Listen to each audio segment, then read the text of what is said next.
شروع اللہ کے نام سے جو بڑا مہربان نہایت رحم کرنے والا ہے۔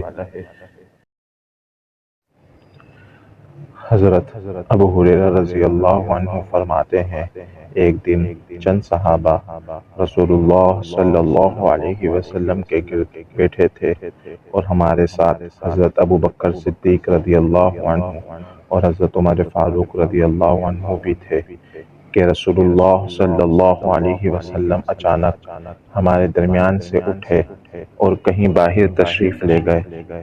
جب آپ صلی اللہ علیہ وسلم کو گئے ہوئے بہت دیر ہو گئی تو ہمیں سخت تشویش ہوئی کہ کہیں ہماری غیر موجودگی میں کسی دشمن کی جانب سے آپ صلی اللہ علیہ وسلم کو کوئی ایذا نہ پہنچ جائے۔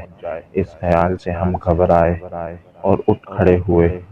چونکہ سب سے پہلا آدمی میں تھا جو گھبرا اٹھا، اس لیے سب سے پہلے میں رسول اللہ صلی اللہ علیہ وسلم کی تلاش میں باہر نکلا اور ڈھونڈتا ہوا قبیلہ بنی بخارا کے ایک انصار کے باغ کے قریب پہنچ گیا، اس خیال سے کہ شاید آپ صلی اللہ علیہ وسلم اس باغ کے اندر ہوں۔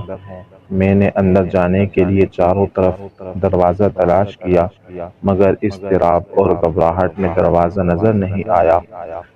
اچانک ایک نالی نظر آئی جو باہر کے کنویں سے باغ کے اندر جا رہی تھی، لہٰذا میں سمیٹ سکڑ کر اس نالی میں داخل ہوا اور اس کے ذریعے رسول اکرم صلی اللہ علیہ وسلم کی خدمت اقدس میں پہنچ گیا۔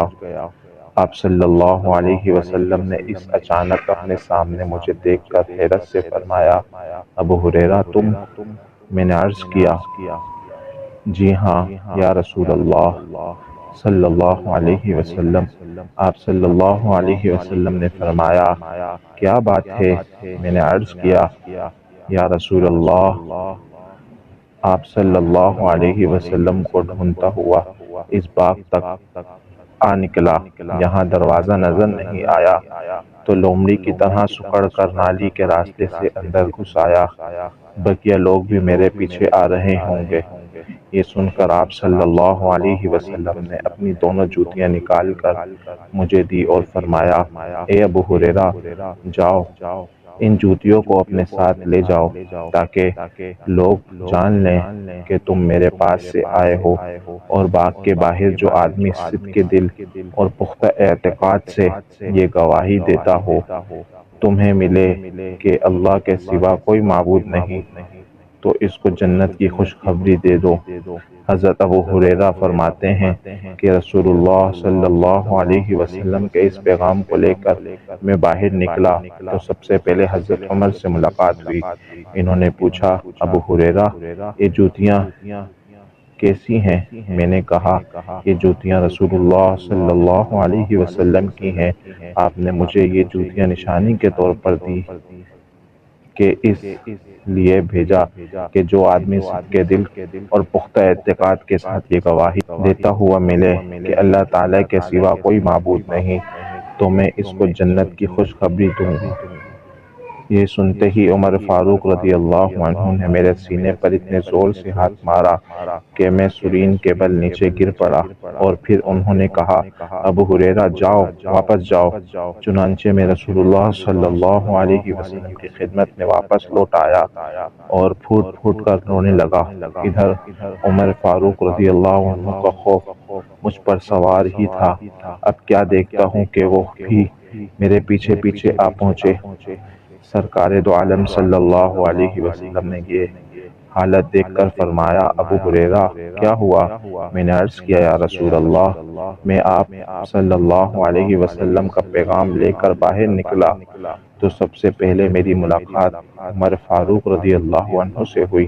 میں نے آپ صلی اللہ علیہ وسلم کا وہ پیغام ان تک پہنچایا، انہوں نے اس کو سنتے ہی میرے سینے پر اتنی زور سے ہاتھ مارا کہ میں سرین کے بل زمین پر آ پڑا اور پھر انہوں نے کہا واپس چلے جاؤ۔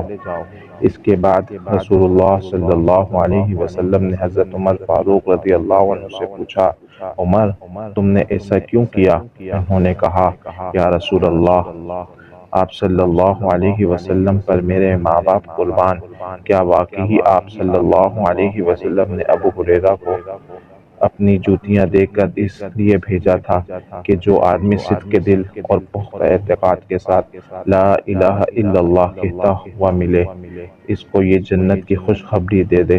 رسول اللہ صلی اللہ علیہ وسلم نے فرمایا، ہاں۔